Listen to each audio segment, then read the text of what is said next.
Bonjour.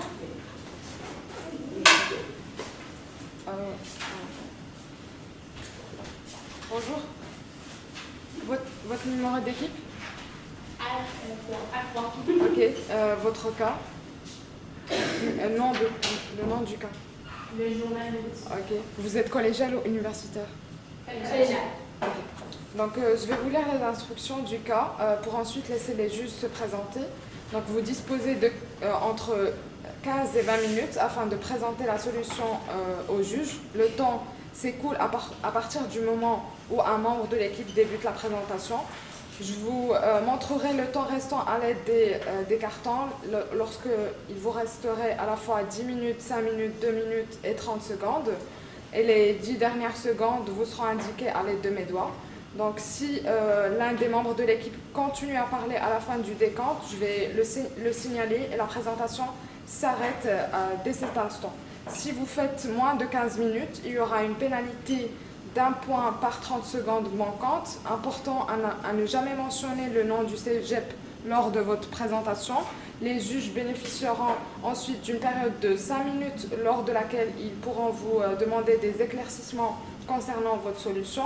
Notez que lors de la période des questions, aucun décompte de temps n'est donné, mais si un membre de l'équipe est en train de parler lorsque le compteur affiche 5 minutes, il est autorisé à finir sa réponse. Donc les juges pourront se présenter. Bonjour, je m'appelle Justine Contourceau, j'ai étudié au bac à la maîtrise en relations institutionnelles de l'Université Laval, puis je suis professionnelle en gestion des ressources humaines et éducateur. Bonjour, Caroline Bio, j'enseigne ici à l'Université de Management, donc en RH et en développement de personnes, au bac et à la maîtrise. Bonjour, Valérie Tramanatio, j'ai un bac en psychologie, une maîtrise en management, je suis coordonnatrice de la santé.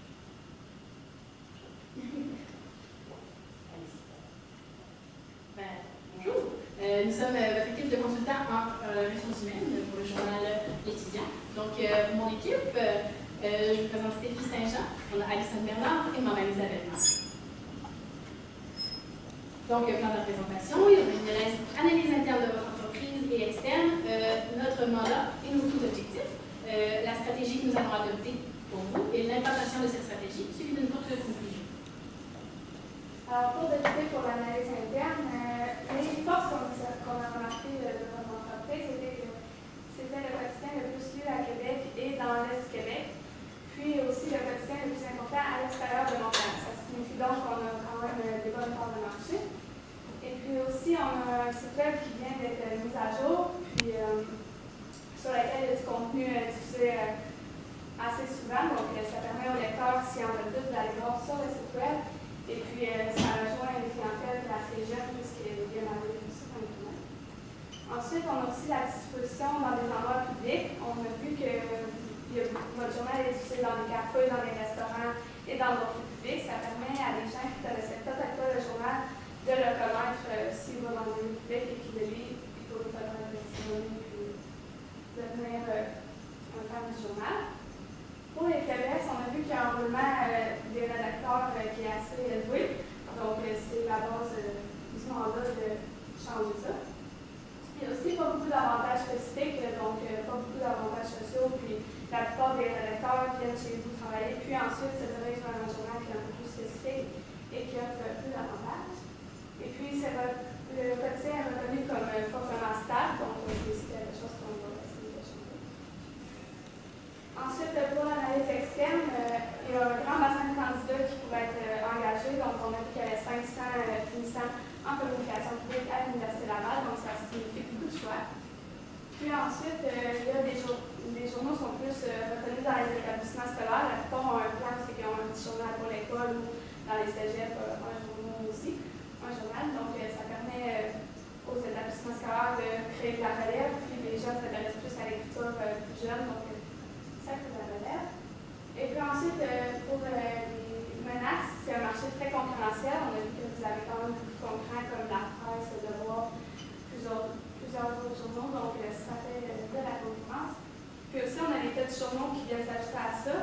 puisque, par exemple, si tu es dans un secteur puis que tu as un journal qui a offert comme pour Lévis, ben les gens de Lévis vont plus être portés à lire le journal qui s'intéresse à son secteur plutôt qu'un journal plus général. Donc, ça crée aussi de la compétition.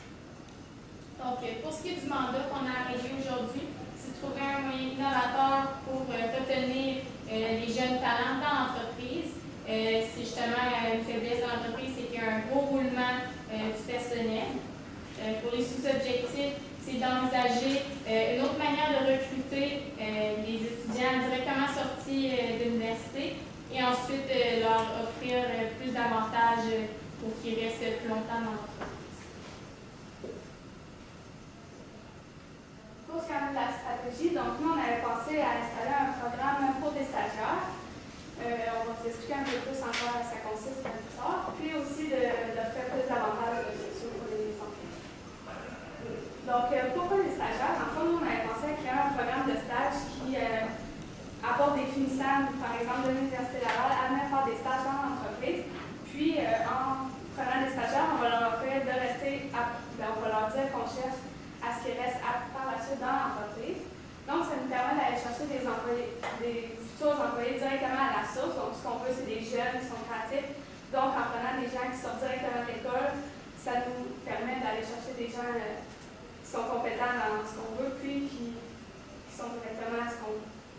Ensuite, ça nous donne aussi une nouvelle technique de recrutement. En prenant des stagiaires, ça nous fait comme un nouveau bassin de gens.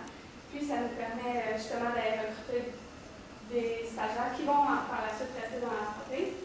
Puis, ça offre de nombreux avantages pour les salariés, comme vous énumérez à l'essence. Donc, les avantages, avoir un programme de stagiaires offre plusieurs avantages et très peu d'inconvénients, selon nous. De un, les coûts sont assez faibles pour implanter un programme de stagiaires. Dans le fond, les stagiaires, s'ils sont non rémunérés, c'est pas très dispendieux. Puis, un sentiment d'appartenance. Donc, si vous avez des gens qui viennent faire des stages chez vous, donc qui terminent leurs études avec vous, ben, ça crée un petit attachement à l'entreprise. Donc, déjà, un petit accroche pour qui vont vouloir rester par la suite.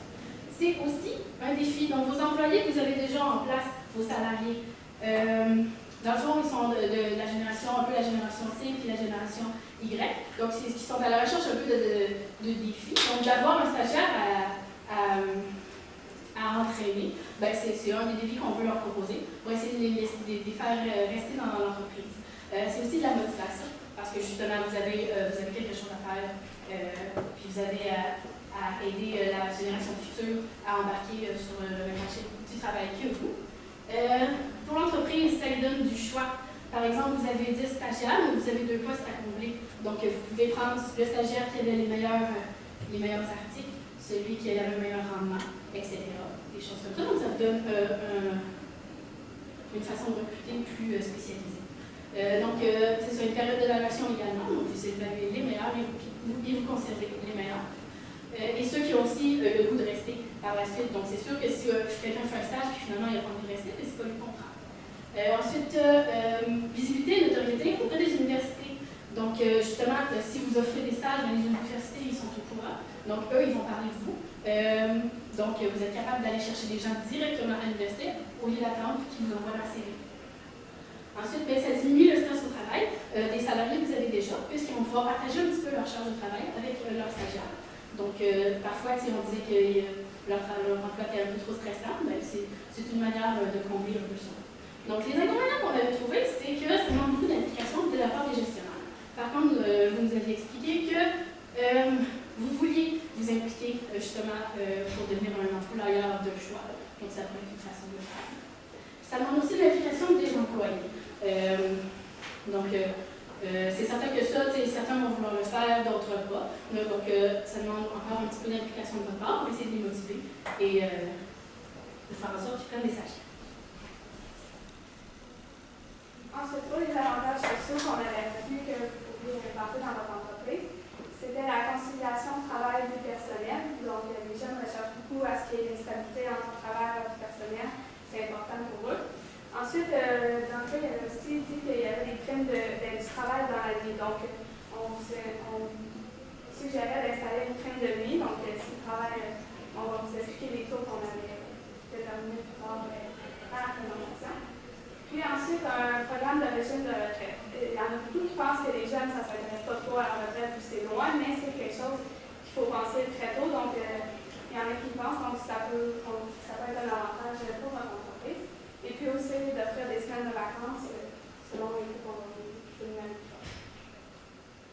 Donc, pour ce qui est de l'implantation, pour l'échéancier qu'on a déterminé pour avoir les stagiaires avant la rentrée des stagiaires, il va falloir, au sein de l'entreprise, établir un programme pour les stagiaires. C'est sûr que quand on va faire rentrer un stagiaire dans l'entreprise, il ne sera pas une tâche on donne une tâche au hasard. Là. Ça va être déterminé, puis planifié et pensé ce qu'on va faire aux stagiaires. On va commencer dès maintenant à rentrer le programme dans l'entreprise. Donc, de février maintenant jusqu'à octobre 2016, ça va être l'établissement du programme. On va vraiment évaluer tout ce qui est important avant de rentrer les stagiaires dans l'entreprise. Après ça, le recrutement des stagiaires va se faire de octobre à décembre pour finalement préparer l'accueil de nos stagiaires de décembre à janvier et les accueillir pour la session d'hiver de 2017. Chaque année, ça recommence. À part peut-être moins l'établissement du programme, on va revérifier probablement après la première année ce qui a été bien et moins bien et réévaluer ce qu'il faut faire pour l'année d'après pour les nouveaux stagiaires qui vont arriver dans l'entreprise. Les types de stagiaires qu'on va choisir, c'est des physiciens à l'université. Ça va être principalement des étudiants en communication publique, puisque c'est ceux qui s'intéressent le plus, par exemple, aux journalistes. Que eux, dans le fond, c'est ça qu'ils veulent faire en sortant de l'université. Ça a été un problème pour la raison que les employés quittent. C'est parce que leur premier emploi, c'est pas ça qu'ils veulent faire nécessairement de leur vie. Donc, ils prennent l'expérience et ils quittent pour un meilleur emploi ou pour autre chose. On va aussi se chercher des étudiants en droit, en politique, pour avoir des étudiants plus spécialisés. Par contre, on va essayer de voir s'ils ont déjà une passion pour le journalisme. Pour le processus d'embauche, dans le fond, c'est sûr qu'on va faire le contact avec l'Université Laval en premier, essayer de trouver dans les 500 étudiants lesquels qui veulent faire un stage chez nous, leur donner à l'université tous les avantages qu'eux vont faire parvenir à l'entreprise. Ensuite, l'embauche à long terme, ce qu'on veut dire avec ça, dans le fond, c'est que nous, lors de l'entrevue, dans le fond, d'embauche avec le stagiaire, le futur stagiaire, on va poser comme question, est-ce que vous voulez rester dans l'entreprise à long terme? C'est en fait ce qu'on est en recherche de stage en ce moment et c'est quelque chose qu'on se fait demander beaucoup. Est-ce qu'on a des obligations après notre stage ou après notre stage, par exemple, je ne sais pas, 120 heures, on veut rester dans l'entreprise? Ce qui fait dans le fond que les étudiants vont être motivés à rester et ils vont rester probablement pour un long moment dans l'entreprise et c'est ce qu'on veut, garder nos employés avec nos jeunes talents qui sont très créatifs. Pour l'accueil en entreprise, c'est sûr que comme un bon accueil dans l'entreprise, il faut présenter le stagiaire aux membres de l'entreprise et à l'entreprise en général. De quoi que nous, on ait fait notre mission, nos valeurs, etc. On va faire une formation de base, comment nous, ça marche dans l'entreprise. Évidemment, eux, ils ont des connaissances de théorie, mais on va mettre en pratique ce qu'ils ont appris. Et après cette formation de base-là, quand ils seront capables presque tout seuls de pouvoir faire un article, on va les jumeler avec un mentor. Comme ça, nos employés déjà salariés vont se sentir utiles en accompagnant un étudiant pour créer de la relève et aussi pour les rendre.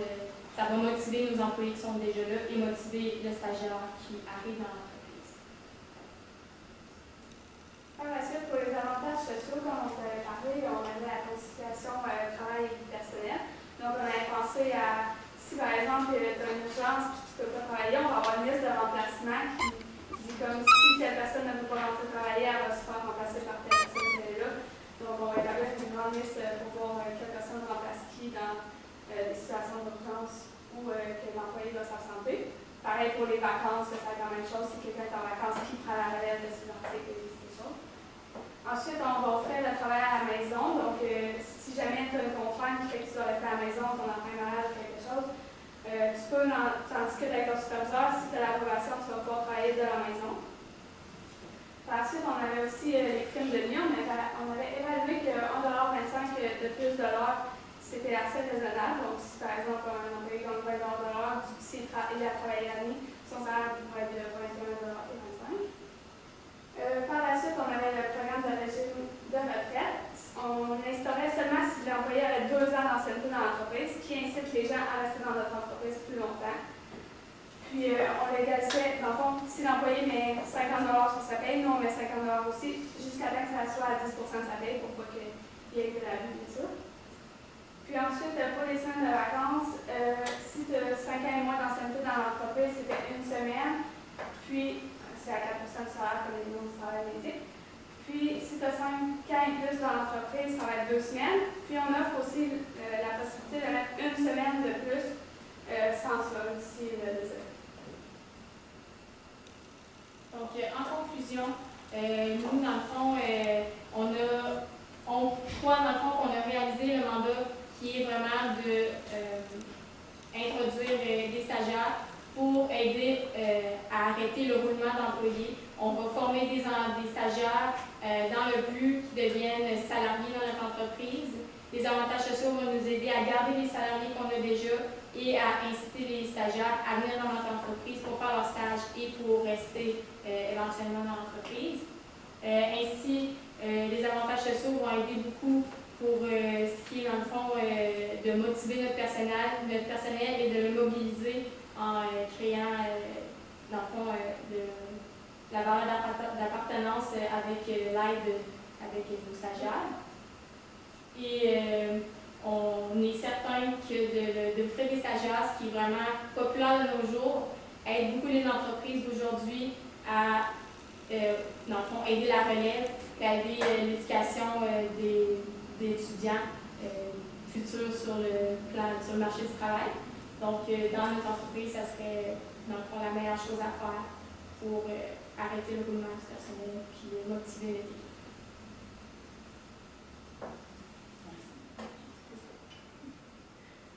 Oui, j'ai une question. Oui, on revient à votre concept de salaire. Je voulais juste savoir, dans le demandé sur toute l'innovation, je peux bien m'expliquer en quoi le salaire, c'est une solution innovante.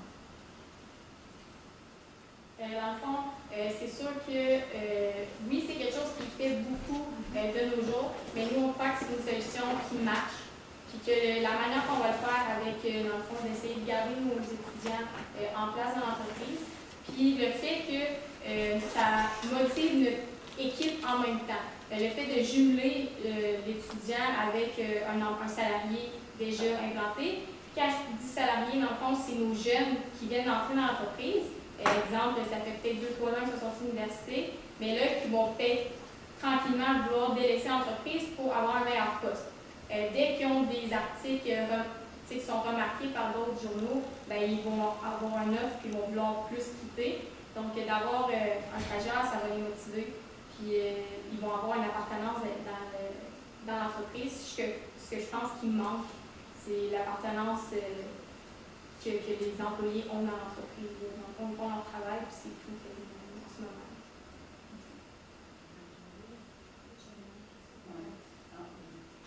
C'est pas une question qu'un commentaire. Vous avez fait référence à la douce norme du travail et je vous préviens au fait qu'une énorme erreur à ce niveau-là par rapport aux vacances. Vous dites une semaine à 4 %, c'est en réalité 2 semaines à 4 %. Et c'est à partir de 1 an d'ancienneté. C'est plus pour vous, j'entendrai pas tout rigueur à ce niveau-là, mais c'est pour que vous sachiez, si vous faites une référence, faites bien attention à ça. Je vais rebondir aussi sur l'aspect innovant des solutions que vous partagez. Au niveau des avantages sociaux, c'est ce que vous proposez finalement pour retenir les employés à l'intérieur de l'organisation. Est-ce que vous pensez que votre génération, c'est suffisant pour eux? Bien, c'est sûr que dans le meilleur des cas, on aurait voulu aider pour les horaires de travail. Par contre, en journalisme, on n'a pas le choix. Dans le fond, quand il faut livrer un article, c'est pour le jour même, parce que le lendemain, il est passé date. Donc, c'est sûr que ça, c'est difficile. Par contre, les étudiants qui étudient là-dedans, je pense, sont au courant. Ça, c'est une chose qu'on peut moins changer, si on peut dire. Mais avec la prime de nuit, ça peut aider, dans le fond, dans le sens que c'est sûr que c'est plus motivant de travailler Surtout que cette génération-là, on travaille pour vivre. On ne travaille pas pour le plaisir, c'est vraiment presque juste pour l'argent, si on peut dire. Donc ça va les aider à rester. Sinon, dans le fond, les vacances, là, ça serait de pousser encore plus. C'est sûr qu'on a mis une base parce qu'il n'y en avait aucun. Ça partait de rien. C'est sûr que là, dans l'entreprise, il n'y a rien qui fait que quelqu'un veut rester. Il n'y a rien de plus. Pour le travail, conciliation, vie personnelle, ça, c'est ce qui touche vraiment plus notre génération. Étudiants et même ceux qui sont plus vieux. Puis ça va finir par être conciliation travail-famille pour les jeunes parents, dans le fond, pour les accommoder. Il nous reste un peu de temps. Ouais, 1 minute 30. Par rapport à, vous avez parlé qu'avec votre programme de stage, ça permettait d'impliquer plus les autres personnes qui sont déjà dans l'organisation. Quel genre de soutien vous pensez qu'on peut donner à ces personnes pour les inciter? Est-ce que peut-être que certaines personnes vont voir ça comme une surcharge de travail et qui ne vont pas nécessairement s'impliquer? Mais est-ce qu'il y a un moyen qu'on peut utiliser pour motiver ces personnes-là à vouloir s'impliquer dans le développement de tout ça? Je pense que dans le fond, ça, on en a discuté, ça va être de demander ceux qui veulent.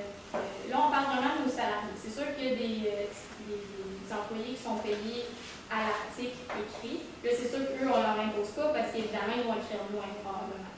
Ceux-là qui pensent peut-être que leur travail est plus stressant, le fait de leur mettre un stagiaire, on va leur diminuer les autres tâches, exemple, moins d'articles, ou ils vont avoir, mettons, des journées par semaine qui vont aider le stagiaire à écrire un article. Donc, c'est sûr que l'article va se faire dans la journée, mais à deux. Donc, c'est sûr que pour ça, le fait, par exemple, d'augmenter techniquement de l'employé en ayant plus de stagiaires, ça va balancer de compte pour le nombre d'articles par semaine, par jour. Mais aussi, dans le fond, ça va aider, c'est ça, dans le fond, de diminuer une partie de la charge pour leur donner un stagiaire. Comme ça, c'est moins stressant un peu sur l'échéancier qu'ils ont à remettre dans le fond tous les jours.